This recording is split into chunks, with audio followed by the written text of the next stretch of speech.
speakers so far have been awesome, so hats off to you guys. The cool thing is I feel like there's kind of a small community that thankfully is growing bigger as people to understand what really happens when people hit. And that it's new, it's just that people just actually started to think about what they were saying and that that's not really what was happening, what they were seeing. So thankful for all of you guys and for all of us to be able to chat because you're a lot of the reason that we're all up here and I'm up here today. Me personally, just a little bit. I'm from Western Pennsylvania, Altoona, Johnstown area. I'm a country girl. I'm from the country. I grew up in a small town. My dad was a coal miner for 44 years. My mom was a stay-at-home mom. So I grew up in the era that nothing's handed to you. You work for everything. And that's why I'm standing here today. I believe that. That's why I have the logo on my chest.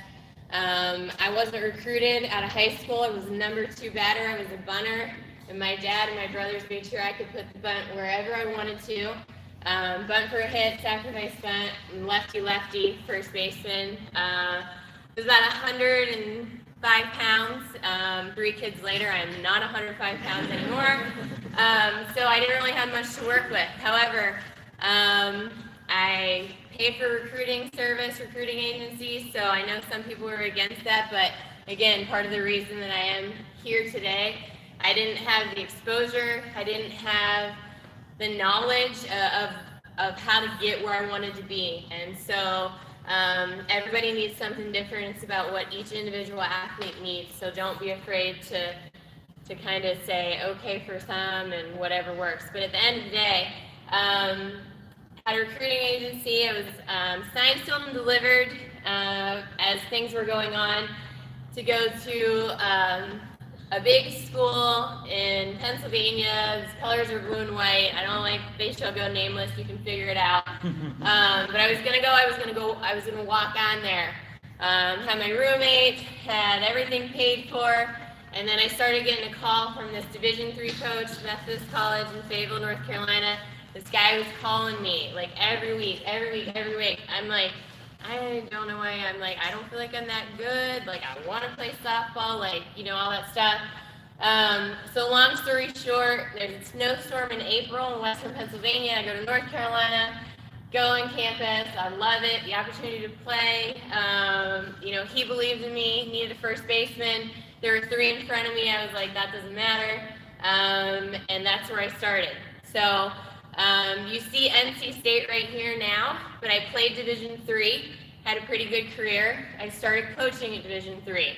I worked my way up from Division III to Division II to Division I, St. Francis, where I was, which a lot of what you're going to see up here.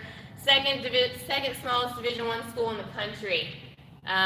So some of the things we were able to do here, honestly, until I kind of looked back and stepped away and my new position, were pretty cool. So I'm thankful for you guys and all the work that you guys do. But at the end of the day, if a kid wants it bad enough, they can make it happen. So that's where I'm here with NC State today. But it all comes down to a couple words right there, but 2 in particularly, the home run. Okay? That's why I'm where I'm at today. Okay? And gosh, last week I was recruiting and somebody was like, yeah, but she wants to go SEC. I'm like, we're the greatest conference in the country right now. The ACC, right? So you always think you get there and then somebody humbles you and is like, nah, there's always somebody on top. So I got to keep working. But at the end of the day, it's intentional, it's not accidental. So again, I was at St. Francis in Western Pennsylvania. Back in 2015, this is why we changed our approach. We needed an identity as a program. The game was changing. We needed to change with it. Higher scoring games. Add pressure to the pitcher, the defense. Simple math, which is way easier for me than what Daniel does, but I appreciate you. 5 infielders, 3 outfielders, that's my extent. My husband, who's also my assistant, he's the numbers guy. Momentum. I mean, what's more demoralizing than hitting a home run off a pitcher? Or hitting 2 or 3 or 4 or 5 in 1 inning. We tied that record 2 years ago. Waste outs by short game. Hey, again, coal miner for 44 years. I was brought up, you get them on, you move them over, you hit them in. So I get it, okay? But I challenge you to get the numbers. Get the numbers. When you're on second base with no outs and you bunt her to third, you actually have less of a chance scoring her if you bunt her than if you let hit away. Okay, so that's another topic, another presentation, but I challenge you to look at that. Recruiting helps our brand, okay? I didn't know what Josh had said, the story he said before he introduced me, but that's pretty cool, because that's what it's about, okay? We're known, our staff is known, what we've done is because of the home run, that's our brand. And again, it's fun to watch, and it's fun to be a part of that. So back, like you said, in 2015, I would watch my kids hit. We had a lot of kids. We were taking over a program in 2011. They were 10 and 38 when I got the job. Everybody said, you can't win here. You're in the middle of nowhere. We don't have the budget. We don't have the resources. Heck, my first 3 years, we did not have an outfield fence. We had an orange roll-up snow fence that we got in the springtime because we didn't have a field in the fall because soccer's practice field was our outfield. So again, the numbers that you're about to see are like, I can't even believe it because those are based on kids that believed in the home run mindset, okay? That belief is everything, okay? So this is what our team was doing. We were hitting 250-foot foul balls, and then we ended up grinding second base. And I was just like, gosh, the power's there, but I had to look at myself, like, obviously if a lot of our kids and the majority of our kids are doing that, then it must be something either I am teaching or I'm not teaching, okay? And this was not just one bus ride, but this was kind of over a gradual period of time, a year or two, where I was like, we've got to get better with this. So I'm on an 8-hour bus ride, which probably ended up being 12, you know how bus rides go. And I'm watching everything, I'm looking at videos, I'm looking at the internet, and reading stuff. I stumble off this guy. This guy, I texted him whenever Carlton was doing his presentation. I was like, you're getting a lot of love today.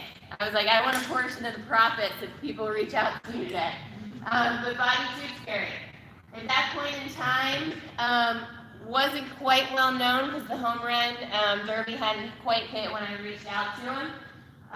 But I was just dumbfounded. I watched a 30-minute YouTube video. I would encourage you to look it up. I wish I had the link up here, but I don't. You'll see it. It's like 28 some odd minutes. Look it up. Your mind will be blown. Okay? The way that he's able to articulate what actually happens in a swing and show you with evidence the best hitters ever, the Mantles, the DiMaggios, you know, the Gehrigs, they all hit like this.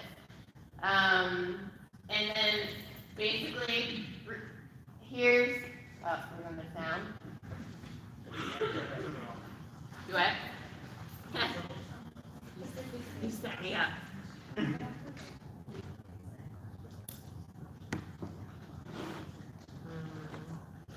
should have, I think, you said control your volume. Try right now. My volume is good. Okay.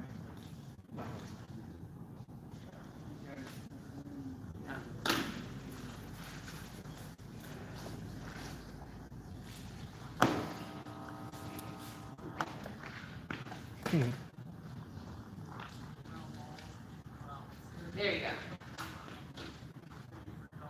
I hear it. All right. So Josh Johnson, real quick, we'll play this.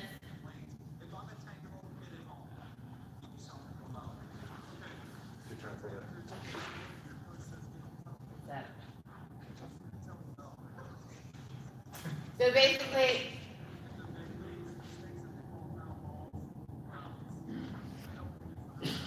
I have a couple more sound things. I'll put this microphone up to it whenever we do. But basically what he's saying, we'll try one more time. If I'm gonna take you home, get it home. Give me something to go out. Okay, I'll tell you, 13 years old and your coach says, get on top of the ball. Tell him no.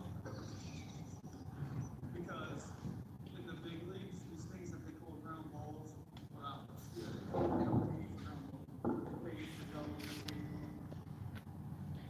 So again, like you're like, okay, that's Josh Donaldson, that's Major League Baseball. Well, no, if you have kids that want to go to college, we pay you for that too, okay?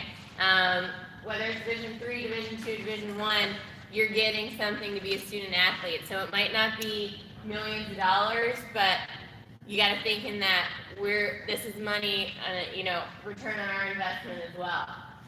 So when I reached out to Tewksbury, he was privately kind of working behind the scenes.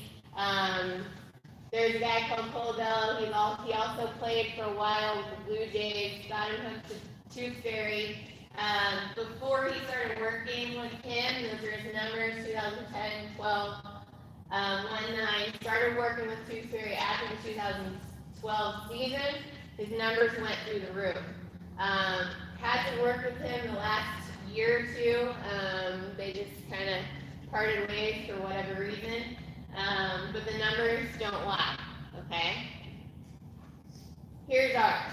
Again, I was at St. Francis up until I took the job at NC State right after the season. 2015, that was when that bus ride happened, okay? It was mid-March, and we were in conference. And some people, one, are scared to mess with their best players, but two, mess with them in season. That's like crazy. To me, I was like, why not? There's a chance we could get better, okay? So I took what at that point in time was Mine Bose. She had the trust, she had the body awareness, and ultimately, to this point, one of my best hitters I've ever coached. And I took her behind the cage before the game, the next game we played. So on the bus ride home, then we go play at Maryland midweek. So again, we're playing, a big game, and, we want to come out and get 2 wins that day. And I start messing with her behind the cage, trying to feel through some things, basically working behind the ball.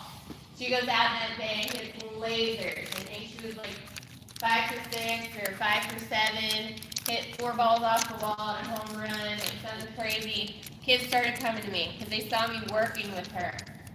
So that year I probably had 2 or 3 kids that kind of saw it and were kind of listening. And then that's when I did more research, flew down, met with Bobby, a couple hitters he was working with the Blue Jays, spent the day with him, came back and figured out this is how we're going to go to war with it. So 2016, the first day of practice in August, up until standing here today, this is the swing that we've taught. Excuse me. I'm not going to get into the how-tos, you've got a lot of that today, but this is important, okay? Like, how many people in here think that we have the best hitters, the best hitters in Division I at St. Francis? But we finished the regular season last year top at 83, and one school beat us by 1. Still bitter about that. But you think about that, and you're like, how does that happen? Like, how does the second smallest Division I school with no stoplight in the town that our college was in pass every SEC school, ACC, Pac-12? How does that happen? It happens because of the mindset. Yes, we were working behind the scenes with all this stuff. We had, I think, another crazy record. We had over 6 kids on our starting lineup that had 10 or more home runs. 1 through 9 had home runs. And again, think about it. Are these the best hitters in the sport of softball Division I? So this is just a little slideshow of some of our hitters. These are all home runs. This is at our field. Some of the swings pretty, some of the swings more efficient than others, but just look at the intent and look at the excitement. Like, we're hitting the ball a long way. And it's an expectation. It's, every single person there, every fan, every recruit, every person that steps in that box, you expect that was a big one. That was a big one. There's more of that coming. So, it's just amazing to watch that, because that was all, like, that was at least 5 or 6 different hitters that were showing in our lineup. And those kids aren't 6'2", 160. And again, yes, they're doing a lot of things right with their body. Some of them are doing some things that aren't really right with their body. Some things that we had a 4-year kid, first team all conference, the girl that just hit right there. First player in our conference to ever be first team for 4 years. And there was a lot of things about her swing that I didn't like, okay? But it worked for her. It wasn't about me. It was about what worked for her. Okay, so we rolled with it, we went with it, and we reinforced, okay, if you're not going to be as efficient as you can with your body, you better get after it, because we're losing things if we had to make some changes. So Grace Harbor, this is just a cool thing that I found, has different launch angles there. To me, I don't ever talk about launch angle with my kids, okay? We focus on approach angle. Okay, approach angle, attack angle. How do we get to the ball? If we get to the ball in a good way, our good launch angle is going to take care of itself. Okay, so we don't focus on that. That's an outcome of a good approach, of a good swing, of working behind the ball, of having everything where it needs to be. So that's what we talk about there. This is the player that I was talking about. The ball's a little bit more out in front than I like with this, but this is a great piece of equipment. They don't endorse me, nothing like that, but you can see by the pictures, like, to me, that just screams hit the ball in the air. Like, when I look at that ball on that tee, that says hit the ball in the air. And again, that's our mindset. We're hitting the ball in the air, so we're going to use a tee that does that. So this is just her just taking some cuts on that. Okay, so RBP, when we show up every day to practice, 100% swing, max effort, home run mindset, okay? Our hitting in general, like how we do it, it's less reps. Most drills that we do, the ball is moving, again, because you have to know how to make adjustments with the moving ball. Our game is not on a tee. You have to have the body awareness to do that, so we have to work on that. So we put them in situations to do that with drills with balls coming at them. Again, it's individual. If we need tee work to feel something, to isolate something, it's to do one specific thing.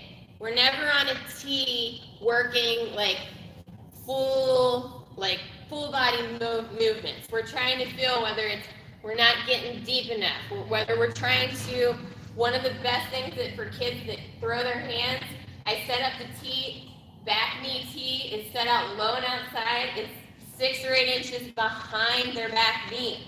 And they have to hit it, like I'm left-handed, so I would have to hit it to the left fielder.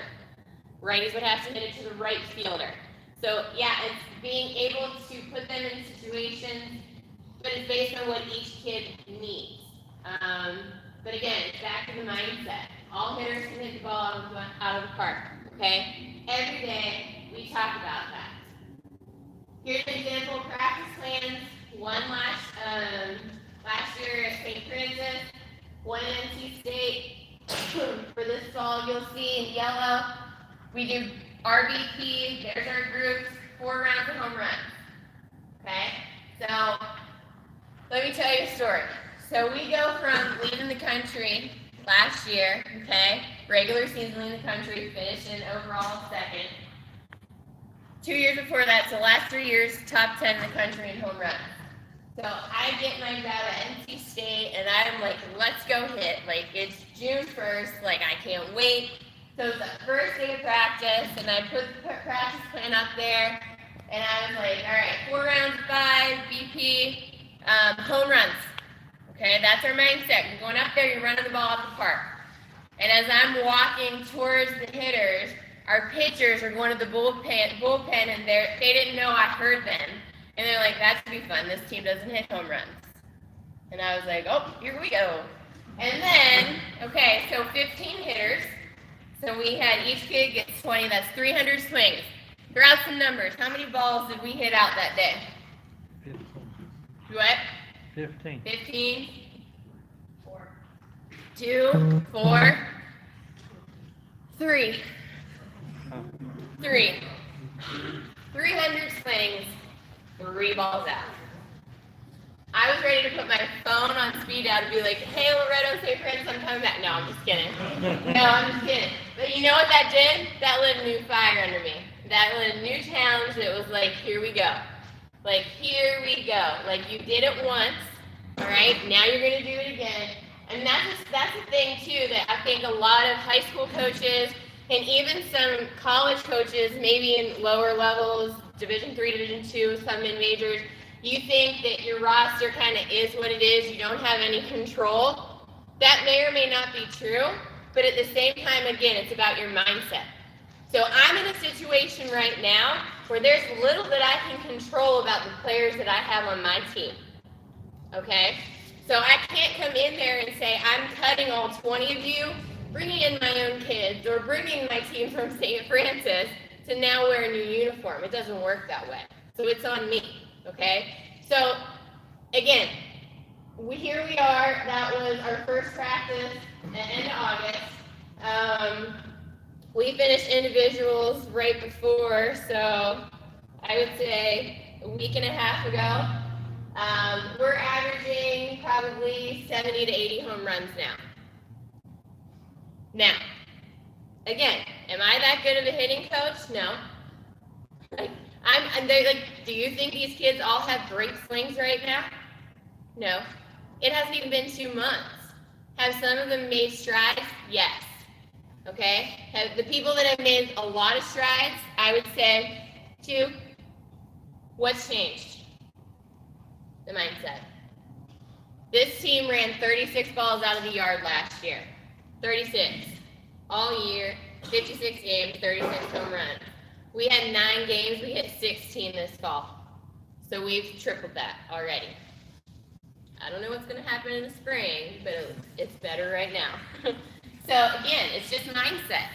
Like, I didn't do 180s on these kids' swings. Yes, we're making improvements, we're doing all that stuff, but it comes down to mindset. Like, if you want your kids to hit home runs, they will hit home runs.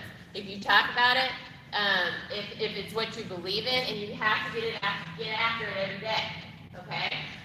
And slappers can hit home runs too, okay? There's this misconception out there that we don't like slappers. We like real slappers, the kids that can put the ball over the fence, they can slap it, they can hit it, they can bunt it, they can run, all of those things, okay? But how do we get there? Process over outcome. Obviously, all this stuff, we're teaching behind the scenes how to work behind the ball, how to make sure your body is moving in the right kinetic chain, how to get the most out of whatever it is, okay? We expect our 110-pound hitters to hit the ball out of the yard. We just have to put them in situations that they're going to be able to do that, manipulate their body and making sure that all that's happening. But in the meantime, we're focusing on the process. Our process starts 4 people out from, like, so you're in the box, you're on deck, you're in the hole, and we have the chair, okay? We have a chair, it comes with us, we take it everywhere that we go. When we go on road games, it's the visualization chair.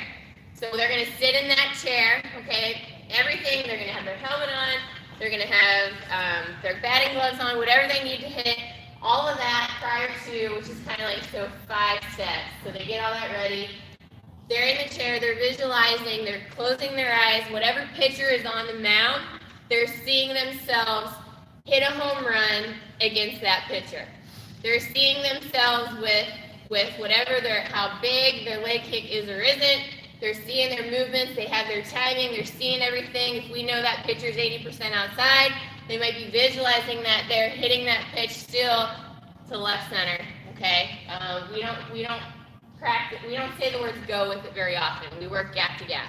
We want to work middle for everything. And so that's what that person is doing. No one's talking to them. They don't talk to anybody else. They're completely focused on their at-bat starts 4 people before they're in. From there, they're going to go in the hole. okay? That's where they're getting loose. That's where you see them stretching. Like that's where some of them like to swing a heavy bat. Whatever they're doing, they're getting loose. Okay. That's again to each his own. When they go on deck, that's when it's timing. Okay. All of our hitters, and I challenge them. I don't coach third because I like to be in there talking about what the pitcher's throwing, talking about what I see our hitters are doing. And again, this is a daily norm with our hitters. So it's not just Coach Patrick talking about hitting in the middle of the game and people are freaking out. This is something that's a daily thing, so it's nothing to talk about a pitcher. It's nothing to talk about what our arms are doing, what our hands are doing, what our chest is doing, what our shoulders are doing. That's just a normal everyday routine. There just happens to be another team in the dugout. So that's important. You can't turn it on and turn it off. You have to practice how you want to play. So if you want to make in-game adjustments with your hitters and talk that way, you got to do that every day at practice, or else that's when your kids start to see the balloon effect. The more you talk, the tighter they get, the less they can perform. So on deck, their timing, you'll see here with the clip in a minute, they should have that down. Unless they're the leadoff batter, their timing should be down, okay? So like you'll see, like if you look at our dugout, in a perfect world, if they're doing what they need to be doing, we're still learning, so by the spring we'll get there. Like you'll see people, like some of our hitters, rather than just sitting there watching the game, like they'll look like they're in a hitting stance, and it might not be full motion, but they're getting it down. They're doing that, so when they get on deck, that timing, if they only get 2 live pitches, that batter before them, or even if they only get 1 and that, they hit a double and now they're up, they're still on time. Okay, and so we're going with the timing of the pitcher, and we have them face, their shoulders are facing as if this is huge, as if they're in the box, okay? You don't want them turned one direction trying to have timing if they can be turned in a direction where 20 feet from now they're going to be in the same spot with the same view to the pitcher. Does that make sense? And then in the box, but everything is the same.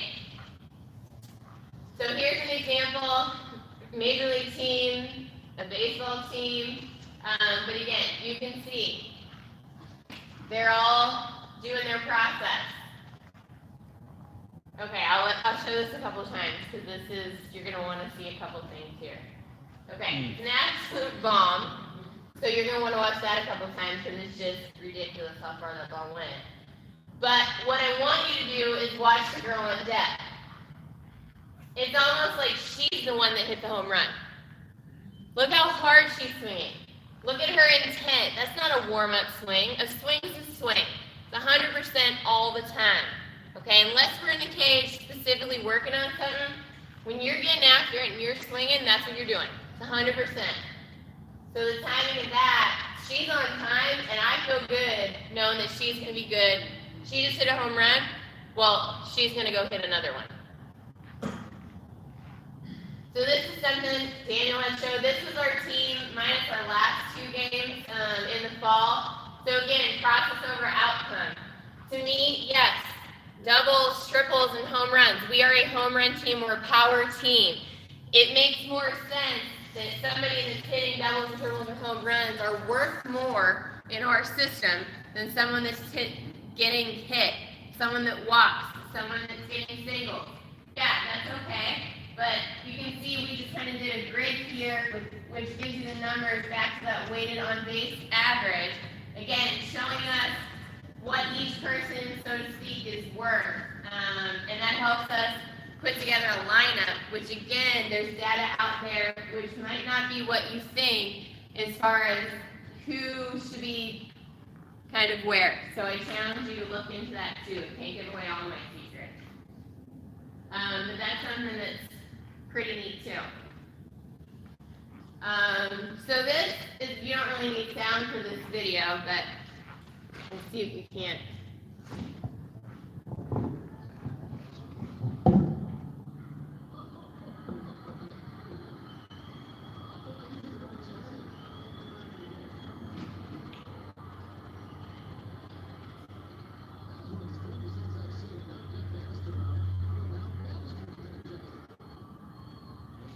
It's doing? You'll see it here in a second. He told him to get get on deck circle, so he moves it closer. That's one thing. If you see our team, it'll probably be every inning. There'll be 3, 4, 5 kids out of the dugout. Yes, we know the rule, okay? But that's 5 pitches, maybe 4, 3, depending on when the umpire sees it, that those hitters get to get out there and get full swing timing in, okay? So just like what he was doing, he was trying to get as close, like we talked about, as close to he could to where he's going to be at the plate to see the pitcher, to get his timing down, to get the view, to have his shoulders square, all of those things, okay? Huge advantage. Switching gears a little bit. Strikeouts in the strike zone, okay? Whoa. Whoa. This is a couple years ago. I know, like, everybody talked about this clip when that kid got caught on that. But it's so true, okay? There is, in space, there is no such thing as the strike zone. You can't feel it. It's not there. It doesn't exist in nature without getting too scientific out there. That being said, too, it's different umpire to umpire. You have the strike zone. I don't know. You don't know. It's words in a book. But the reality of that, it changes every day. Umpires, okay? Doesn't matter what the strike zone is. It's whatever the strike zone of the day is. That's what you're getting, okay? So we talk about that all the time. Like, you can't control him. You can't control the umpires. You can't control any of that. Don't worry about it. But what you can control are the pitches that you can hit out. Okay? We don't talk about called balls and called strikes hardly ever. Okay? It's, can you hit that pitch out? Yes or no? Doesn't matter. 0-0, 3-0, 3-0. More people should be swinging. Guys, that's going to be the best pitch probably. The better the pitcher getting 3-0. Okay? So, swing the bat. Like, give them the green light. Like, there's a time and place for takes, and we have that signal too. I know we have a take signal. I know it doesn't seem like we do, but we do. But you need to know what balls you can run out. I would say of the home runs that we hit, probably 70% of them were called balls. Okay? Like, it doesn't matter what the umpire calls a ball or calls a strike. What matters is where, number one, your hitter has to know what pitches they can hit out. So this is a sheet that we give them. Most hitters can't get past 3, 4, 5, and really they shouldn't be able to. We take this and we put an X in it because it's just not happening. Okay, if that happens, that should be a no-brainer. It should be 10 out of 10. It's out of your time. So we kind of take this as a starting point and we try and say, okay, this is where you like it. So guess what you're going to be throwing? You like it up and in? Here's where you're going to see everything. What are we going to do with that? Okay, so that's where we try to work from then. Again, the in the cage, that part of it that we're talking about that everybody talked so great about earlier, that's when we're working to try and get those holes out of it. But you can't be afraid to strike out. Before I go to that. So we go to regionals 2 years ago. First time ever school softball had ever been there. And first game, like, we go out there, we're facing South Carolina, we lose 12-2, okay? As a coach, first time for your players, there's nothing that you can do to replicate that. There's nothing you can do to prepare them for that other than what you've already done, okay? We had 4 hits and 1 strikeout. What do you think was the only thing I talked to him about after that game? More hits. Like, guys, we had 1 strikeout. Why do we only have 1 strikeout? That to me tells me that you guys are swinging for contact. You're hoping to get a hit. You're putting the bat in there. Swing the bat. Like, that was what we talked about for 10 minutes. Like, it wasn't about the loss. It wasn't about the 12-2. Yeah, our pitcher should not have gotten off the bus. That's another story. But we didn't hit it well either, but we weren't ourselves. We were not ourselves in the box. We didn't get after it. We didn't have that home run mindset. And that's why we did what we did. Okay? So I was more mad that we only had one strikeout because I wanted a lot more because that would have told me we were swinging the bat. So the next day we go up there, start a game, we're playing New Mexico State. It's 5-0 or 4-0 in the 5th. We don't have a hit, right? So we talk about it, we'll continue to talk about it. Next thing you know, we hit a grand slam, and we hit 2 more home runs, and we end up winning 8-4. And that was the first NCAA game win ever for any sport at our school. Ever. And it was all because of the home runs. Home run mindset. Back singles aren't going to get us that. Okay? Like, again, it's about what you want your brand to be, what you believe in. At the end of the day, singles, bunts, and a double is not going to get us back from a deficit that we need. We've got to be able to swing the bat, and it's got to be 1 through 9. Okay? That mindset can be 1 through 9. The V-flex, this is something that I know they touched on a little bit earlier. But again, because that strike zone is this thing in space, it's not really a tangible thing. What this does is it kind of gets your neurons to the point where the impulses with your vision and things like that, it's kind of training them behind the scenes from the inside out. You can't really see the strike zone, so you can't really see a ball or see a strike. So this is something that basically trains your eyes and gets those neurons going so that the impulses to visualize things. Now, when you get into the game, you can visualize things as pitches you can hit when they come through there. Okay? So there's a lot of science behind it. Again, talent doesn't dictate how we swing. Our hook, hit, and run is a home run swing. Okay? It's simple. Our runner's taking off is a straight still. Our batter's trying to hit the ball out of the park. You get 3 strikes to use. Okay? So again, if it's the first pitch and it's 0-1, that wasn't a pitch I could hit out, no worries. Like, I'm not going to be up there, swing the bat. Like, that wasn't a pitch they could hit out. Okay? That's fine. They get 3. 0-2. So what? So what? We can hit home runs. Okay? We don't change our swing 0-2. We don't try and foul balls off 0-2. 0-2. We're going to get after it. Okay? And again, fly balls over ground balls. And these are just home run mindset, obviously, but this is another thing that our kids, is huge. Like, our motto is when we step in the box, we're in scoring position. That's huge. Like, if they believe that, like, that gives me chills just saying it, because it's just like, because that is so it. Like, if your kids step up to the box and they believe that, each and every one of them, you know, it doesn't matter how big, how small, what count, you're going to be swinging big bats, okay? Last thing, social media, use it, okay? I know there's some days where I'm like, I don't want to look at it. Whether you love it, whether you hate it, it's out there. Like the people that were here today, and there's so many more. Like, you can learn just as much about the things that you don't want to do or the things that don't make sense, and that's okay, but at least you're out there learning, okay? It has to make sense. At the end of the day, whatever drills that you're doing at your school, at your college, at your travel program, your drills have got to back up what your mantra is, okay? So if I'm a home run mindset and I'm in the cage working on hitting line drives right back at the screen, doesn't add up, okay? So you just got to really kind of humble yourself a little bit to make sure your drills, whatever your mindset is, that they go together, because that's really important.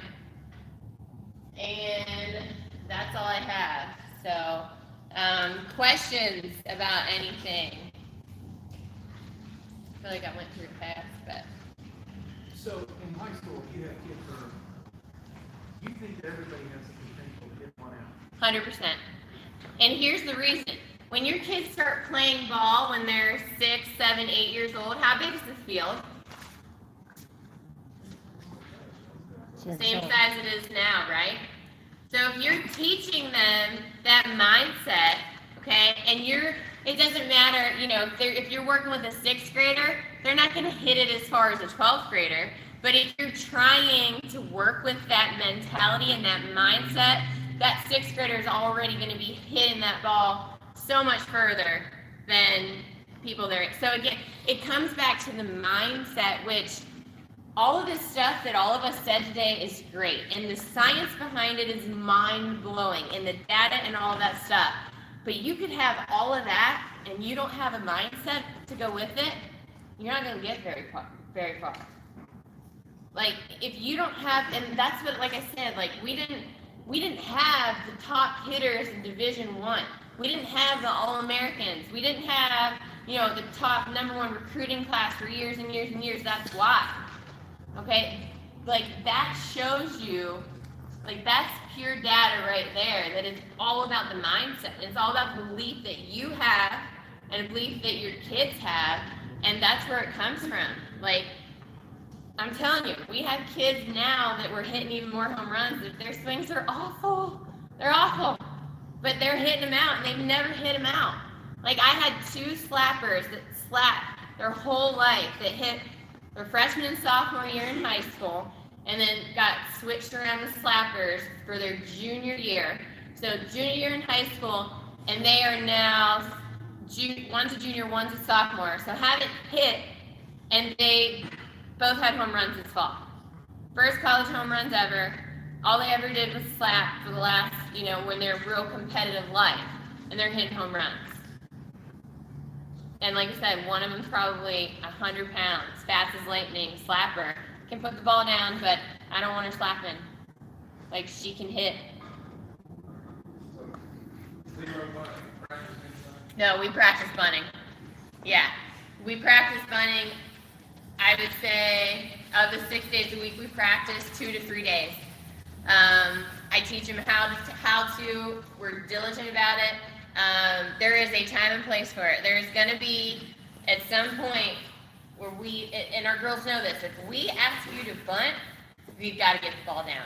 Like, we bat around, we're never going to bunt in the first inning. So, like, and people started playing their defenses back. So, like, when they would face us last year, it was like every infielder was in the grass. And I was like, all right. So, but we can bunt, and we practice bunting, and there is going to be times where you have to get the bunt down. And again, I as a coach can't expect them to get the bunt down, sacrifice bunt, if we don't practice it. So we do it, but they do know that, hey, like, if coach is asking us to bunt, it's because we didn't produce early in the game, and now we're going to need to do it this way now. I'm curious, it's like you can like see change in softball and the new, I've only been around it for a few years, my daughter has 12. Are you starting to see student athletes coming in, I guess with all the stuff you guys have been talking about, you know, versus student athletes coming in that you have to like rewire? Not yet. I think we're a couple years out from that.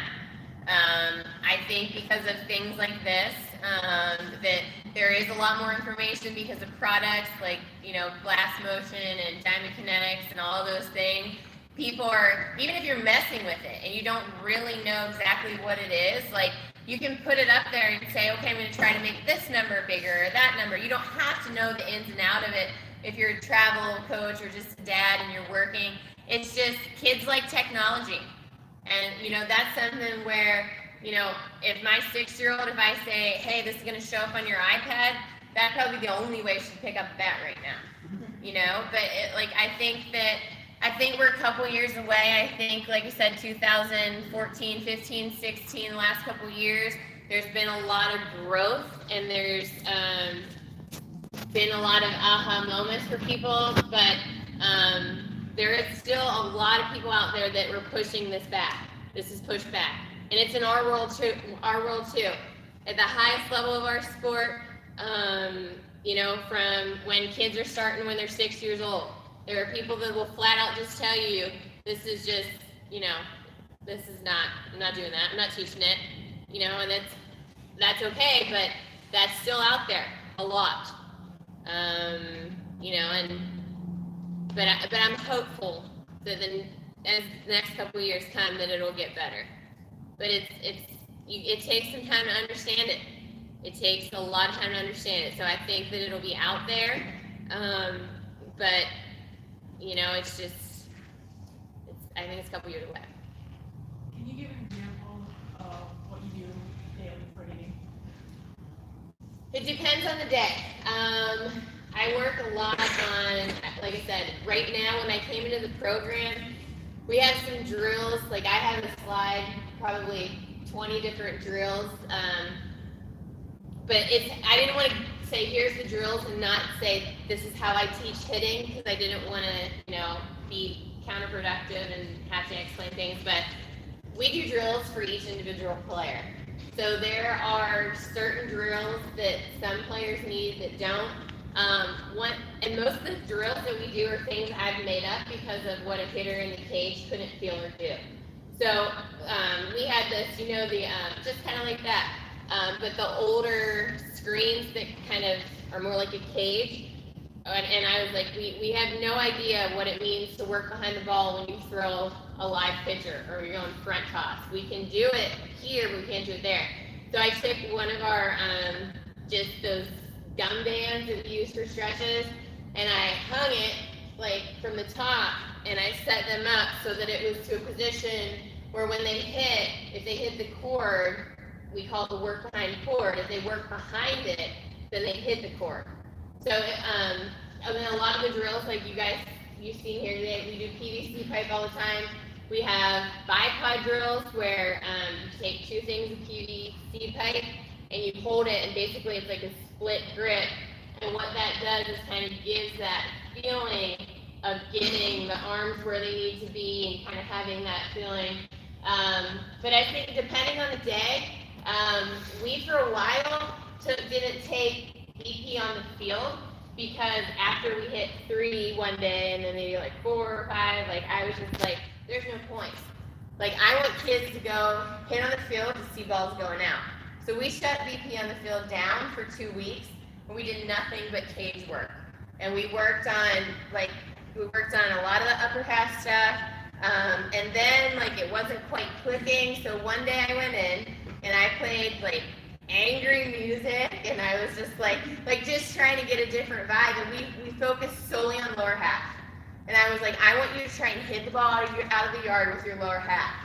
And we did that for 2 or 3 days, and that's when everything kind of started to click. Put them back on the field, and we were running balls out left and right. So I think it's just about having a feel for what your individual players need. But the biggest thing to me, bigger things. 1, make sure they're working behind the ball, and 2, staying continuous. Like I give the analogy, if you're a roller coaster and you're starting up the hill, you're building momentum, and you're coming, when you go and you start, you want to go without stopping, so you can be the fastest that you can. Versus the roller coaster that goes up the hill, builds all this momentum, starts to go and stops, and then goes again. So in a swing, what that to me is that ready, build up momentum, start, heel plant, foot down, stop, go again. So like the biggest things for me are to be continuous. Like we load and swing. We don't load to swing. So like Carlton was talking before, it's one thing. When you start, you don't stop, and that you work behind. I think finding drills for those 2 things. We do halfway home all the time, where we don't always have it at 35 feet. Sometimes we'll have it at 15 feet. I had a plate made where a big mat where there's 3 plates, and they have to go from plate to plate, pitch to pitch, to work on different timings and things like that. So I think it just depends on what each individual player has. But if you have questions, you can always reach out to me. I know I was talking to some people earlier, and they're saying this is what's going on. What would you say? Can you explain that? Yeah. So halfway home, there's a couple different ways that you can do it. What we like to do is, again, it's halfway home wherever the distance is from your pitcher. Okay, if you want it to be kind of longer, if you face more slower pitching, like mid 50s, things like that, spread it out longer. Okay, Or if you have people, like this is awful, but people that can't ever wait and they're always early, I will do super slow front toss halfway home because they hate it and they have to wait on it to get the outcome that they want. But regardless, halfway home, and we use that V-flex. Sometimes we like take the middle part out, we forget about worrying about the strikes of it, and we use that as a marker for halfway home, and we say, don't start anything until the ball gets through it. The kids that are good at that, I'll push it 2/3 of the way home and say, don't start anything till the ball gets through it. So what we have them do is we have them get into, like, we want them athletic, okay? So we don't want to be locked out leg, all right? So they're like in this position, we have their bats low, again, making sure that everything as close as we can to start, to somewhat of an athletic stance, and making sure that once the ball goes either through it, like I said, or halfway home, however you're going to verge that, then from this point, that's when we have them clear their shoulder and everything goes from there. So everything is completely still and frozen, and they're here, and then it's land and go from there, okay?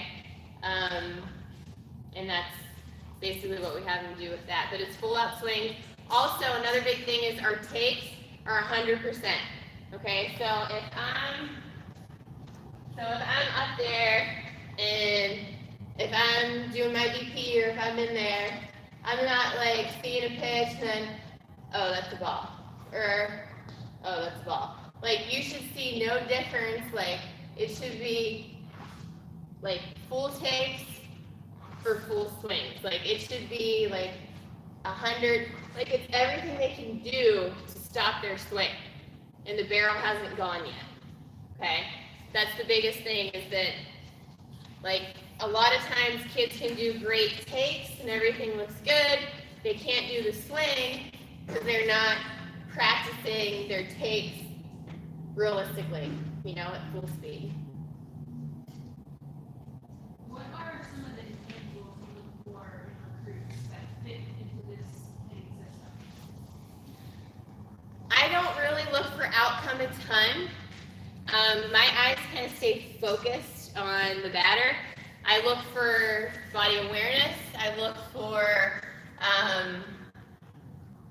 do they have control of their body control. I look for bat speed. That's something that you can improve. But if a kid has a legit bat speed and they're younger, they're pretty good. And those, again, I don't need a radar gun to tell me that a kid can swing it. So it doesn't have to be numbers, when I'm out recruiting, like I can tell if a kid has that potential. But the most important thing is I get them to campus, I get them to our camp, and I tell them how we hit. Because at the end of the day, if they don't want to come and hit home runs, and they don't want to come and have our mindset, and they don't want to come and, I don't say change your swing. I say we're going to add some things to your swing, because at the end of the day, that's what we're doing. We're adding depth behind the ball. We're adding the ability to actually use your lower half instead of make contact outside of it. So we're adding things. So we have an open, honest conversation. It was harder earlier whenever it was kind of like a pipe dream we were building it on. But I think now, like our reputation and what we've done, and the data speaks for itself. But we're black and white with everything with that, and say, this is what we do, this is how we do it. Pitchers love to come and play for us because we're going to score them runs. Like, that's at the end of the day, like our pitchers will tell you, like it didn't matter, like we go down by 5 runs, our pitcher would go out, it's fine. Like we had a game last year where we went down by 5, tied it up 5-5. Down by 5, so it's 10-5, came back and won the game 12-10. All home runs. Okay, so like that's the biggest thing. Is there's not a hitter in this country that wants to hit home runs that wouldn't want to come and play for coaches like that teach it what we do. If they do, then that's okay. It's just not for us.